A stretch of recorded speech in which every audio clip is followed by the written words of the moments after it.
పెళ్లి సందర్భంలో అదృష్టరత్నం పెట్టుకోవటం వలన మీరు ఏదైనా పెద్ద ఫంక్షన్ హాల్స్లోకి వెళ్ళి చూడండి, పెద్ద పెళ్ళిళ్ళు జరిగేటప్పుడు పెళ్లి మండపంలో నా ఫోటోలు ఉంటాయి.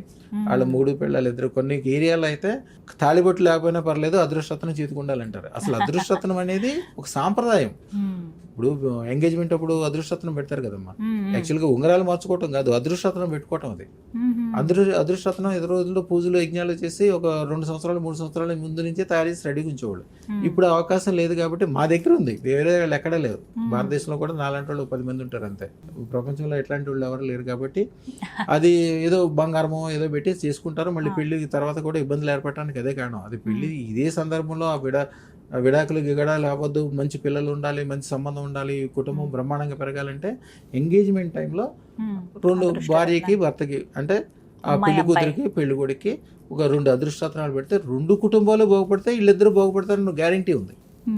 ఈ విధంగా చాలా సంతోషం. ఆన్లైన్లో కూడా మనకి ఆన్లైన్లో చక్కగా ఆర్డర్ ఇచ్చడం ద్వారా ఇచ్చేస్తాము. ఎప్పుడు పెట్టుకోవాలి, ఎట్లా పెట్టుకోవాలి అన్ని చెప్తారండి.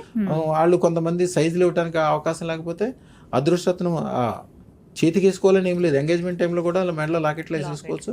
పెళ్ళైన తర్వాత సూత్రాల్లో అమ్మాయి కొట్టుకుంటుంది, అబ్బాయి మంచి గోల్డ్స్లో వేసుకుంటాడు.